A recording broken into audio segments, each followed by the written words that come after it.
ሄሉዬ በአዲስ ስራ መታለች ማለት ነው። ሰሞኑን በሄሉ መስራት አቁሜ ነበረ፣ አልተመቸኝም። በነገራችን ላይ ቪዲዮ እያየው ነበረ፣ ትላንትና አይቻለሁ። ዛሬ እንግዲህ በጠዋቱ በአዲስ ነገር መታለች። ዲኮር እንደ ጊፍት ሾፕ የሚል አንድ ማስታወቂያ ይዛ መታለች ማለት ነው። ሄዳችሁ ቲክቶክ ላይ ላይክ ሼር እያረጋችሁ አበረታቷት። እንግዲህ ሄሉዬ ወደፊት የኔ ጀግና ማለት ነው። ከዚህ በኋላ እንግዲህ ሄሉዬ ያንዳንዱ ስራ በነገራችን ላይ በአንዴ ብትከፉ በአንዴ ደግሞ እግዚአብሔር ያስደስታችኋል ማለት ነው። እና ማስታወቂያ እየሰራች ነው። በቀደም አይታችኋል። ኢቢኤስ ላይ ቀርባ እንግዲህ ኳስ ስትጫወት፣ ይሄ ኳስ አይደለም ማለት ኳስ ነው ግን አንድ ፖል የሚባል ኳስ የእጅ ኳስ ማለት ነው ጋይዝ። መረብ ኳስ ነው የሚባለው። ተጫዎች አሉ ወይ ጋይዝ። እናንተ እንደ ቀልድ እንዳያቶኝ ማርያም በጣም ተጫዋች ነበርኩ በነገራችን ላይ ዛሬን አድርጎና ማለት ነው።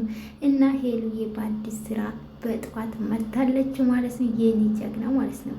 የኔ ልል ወደፊት ነው ስራ ሙድ ቤተሰቦች እንዴት ናችሁ? ደህና ናችሁ? እኔ አለው እግዚአብሔር ይመስገን። ታውቃላችሁ እኔ ለሴት ልጅ ያለኝ ክብር፣ ለሴት ልጅ ያለኝ ጋይስ ስትበደል ተበደለ ጎን ነው የምሆነው ጋይስ። አዎ እንደዛ ነው ነገሩ። ስትከፋ እንድትከፋ አልፈልግም። ማንም ሰው ምድር ላይ እንዲከፋ አልፈልግም በነገራችን ላይ። እና ሄሉዬ እንግዲህ አዲስ ስራ በአዲስ ማስታወቂያ ይዛ መታለች ማለት ነው። ሄዳችሁ ጋይስ ሾፕ አርጉት፣ ሾፒንግ ሂዱ።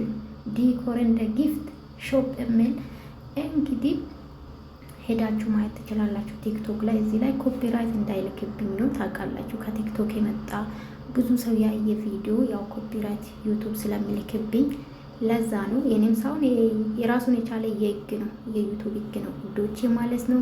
ሄሉዬ የኔ ጠንካራ በርቺ የኔ ውድ ማለት ነው። ወደፊት ነው ከዚህ በኋላ ከኔ ትርቅ ወጥተሽ አዳዲስ ስራ ይዘሽ መምጣት አለብሽ ብዬ አስባለሁ። በትላንትና እውነቱን ለመናገር አላቅም ፕራንክ ሊሆን ይችላል፣ ግን በዚህ ዙሪያ ማውራትን ትቻለሁ። ለምን መሰላችሁ?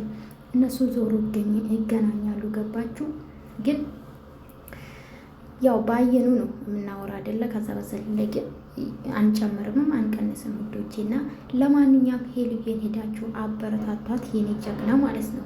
እንደዚህ ነው እንግዲህ አያችሁ፣ አንዳንድ ልጆች ከዚህ ልጅ ተማሩ ማለት ነው። ዝም ብላችሁ አትጃጃሉ ሚዲያ ላይ እንደ እውቅናችሁማ ማስታወቂያ ትሰሩ ነበር። ዝም ብላችሁ አልጋ ላይ ተኝታችሁ ትጃጃላላችሁ።